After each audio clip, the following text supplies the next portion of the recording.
Hello, this is Mr. Stansbury. I'm going to take you through the notes on sampling methods. At the end of this, you should be able to say, I am familiar with 5 sampling methods and how to carry them out. Okay, so first thing, best way to avoid bias in sampling is to make sure that the sample is randomly selected.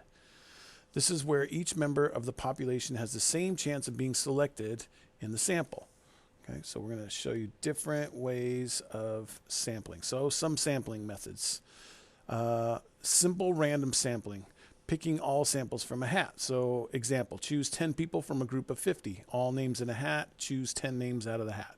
Everyone is assigned, or you could do everyone's assigned a number 1 to 50 and have a random number generator pick 10 numbers. Okay.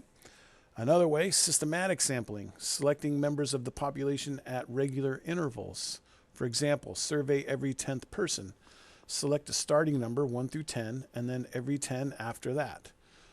For example, you could start with number 7 and then 17, 27, 37, 47, so forth and so on. Okay. Convenience sampling is selecting members because they are easier to select or more likely to respond. If surveying on a street corner, select those closest to you, those who are walking slowly, those who make eye contact, or those who are not busy with something else, just so long as that doesn't have any kind of impact on your sample.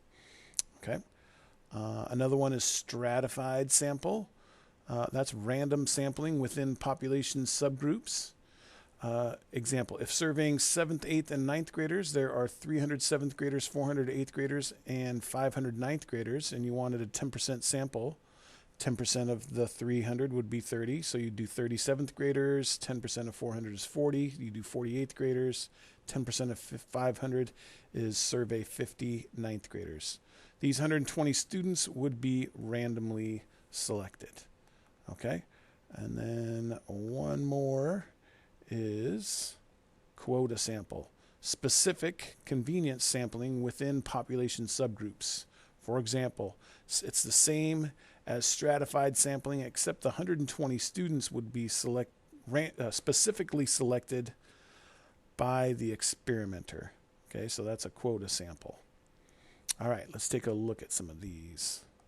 Okay, example 1. Barry the Barracuda wishes to test the taste quality of a school of minnows. Barry decides to sample 2% of the minnows using a systematic sample. How could Barry carry out this sample? So if it's a systematic sample, he could pick, again, like he could do, like, say, I'm going to choose, like, I'm going to count, because Barry's a good counter, apparently, especially of minnows that swimming around the school. He's an accountant. He's like, I'm going to start with a random number of, say, 5, and then I'm going to eat the 5th one that I see, and then I'm going to eat, like, every 20th one after that I see. That would be a systematic sample. Okay? Okay, we're going to do one last example here, but before that, let's do a little comedy break. Driving the other day, and there's a guy in the lane next to me. He's in a convertible. He's talking on a cell phone. I think I'm more important than I really am. And here's why. Just yammering uselessly. So I had to watch what I was doing and what he's doing. And this guy had construction in his lane, so he needed to merge into my lane. He didn't even know this because he's into his call, and I knew he needed to merge. I gave him some room. I swear, here's how he thanked me. He's looking down, he's talking, he looks up, sees the construction, sees that I'm giving him room, and he goes,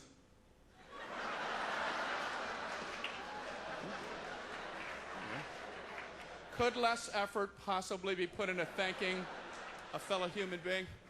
Oh man, here I was all self-absorbed, and you were nice enough to look out for my safety. I don't know how to thank you other than... All right. Example 2. Rochelle is looking to survey 100 of her bug friends from the backyard. She has 387 sugar ant friends, 312 potato bug friends, and 93 tuxedo bug friends. How many of each bug should be surveyed? Okay, so what we want to do is we want to figure out how many total friends she has of her bug friends here. So we've got 387 312, and 93. Okay, so we're going to add those all up to see what we get. Okay, that gives us 792 total bug friends. Okay, she only wants to survey 100, so what we want to do is we want to take the 100 that she wants to only wants to survey 100, so we take the 100 and divide it by 792, and that will give us the percent of each population of these 3 bug sets that we want to survey. Okay, so when we take 100 divided by 792, we get 0.126. We'll go with 0.126. So we want to survey 12.6% of each one of these groups so that we get pretty close to 100. Okay, so we're going to take 387 and multiply that by 0.126, 312, multiply that by 0.126, and then 93, multiply that by 0.126. And that should give us how many we should survey from each group. So 387 times 0.126 gives us 48.7. So let's go with 49, and that is sugar ant friends. So 49 SA, sugar ants. Okay, now let's calculate the number of potato bug friends. That gives us 39.3, so let's go with 39. That rounds off. And then last one is 93 times 0.126. All right, so we do that. We get 93.126, so that would be 93. And let's see, that is tuxedo bug, TB.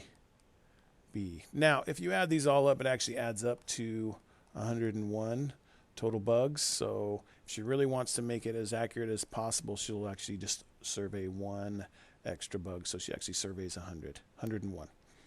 Okay, so that's how we would do our sampling method for this. Okay, this is all we have for the notes for sampling methods. If you have any further questions, please feel free to ask in class. Thanks.